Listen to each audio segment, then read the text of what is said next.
history lesson about the shell game. This game can be traced all the way back to ancient Greece. In fact, there are several paintings from the European Middle Ages that depict this game being played. And back in the 1790s, this game was called thimble rig because it was ordinarily played with little sewing thimbles, which were later replaced with walnut shells and a little sponge pea. However, I'm going to do my version called the I Can't Afford the Walnut Shells, so I'm going to use these matchbox drawers as the walnut shells, and playing the part of the little sponge pea will be the little white dice right there. Now, basically, the ideas and principle of this game are the same as they've always been.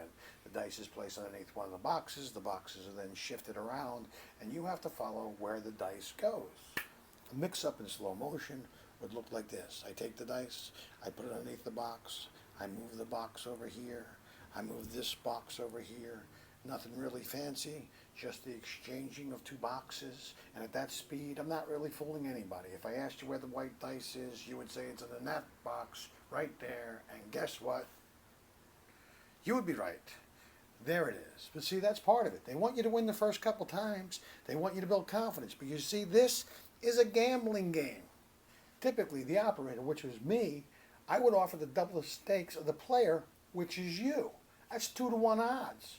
And whenever a wager for money is made, it's usually a con, used to perpetrate fraud.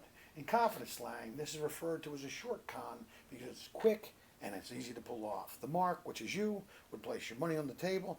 I would take the dice, place it underneath the box, and now because there's money involved, I'm going to move them two at a time and try and confuse you as to where the dice could possibly be. Now, if you're paying attention and watching carefully, you're going to go, the dice is underneath that box right there, and guess what? You would be wrong. It's not. It's actually over there. That's where the dice is. Now you got skin in the game. Now you're going to chase it and try to win your money back. And that's a mistake because you put more money down, that dice would go underneath this box here. Now I mix them in a different sequential order, just like that. I go, where is the dice? If you're paying attention and watching, you go, the dice, I know it. It's under that box right there. And guess what? You would be wrong. It's actually back over here.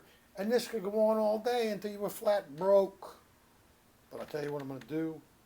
And I don't usually do this, but because we're friends now, I'm going to tell you how I do it. Because I don't like my friends, they get swindled. All right? It's all in the dice. It's a trick dice. It's a magic dice. That dice does things other dice cannot do. If I put that dice right there, I covered it with this box like there. I snap my fingers, watch. The dice goes through that box, and there it is on the table. I know. Crazy, right? I'll tell you what I'm going to do. I'll take the dice. This very special magic dice. And I'm going to take it out of the field of play, and I'm going to place it into my pocket. I'm now going to take these boxes, and I'm going to stack these boxes up like this. I'm going to take this box and stack it up like that. Now watch. I'm going to take the dice out of my pocket invisibly. Now you're going to have to trust me that there it is. I'm going to take it and place it on top of the box. I'm going to push it through the first box, through the second box. Watch, it goes through that box. It goes through that box, and there it is. Now I know what you're thinking. I'm on to you, Mr. Operator. I think you're using more than one white dice. Come on. Would I do that? Well, if I thought I could get away with it, I would. But, you know, you are right about one thing. I do use extra dice. I use these 3 green dice right here. I use those extra dice. And, I also use these 3 extra red dice. I mean, at least, you know, that's how I do the con.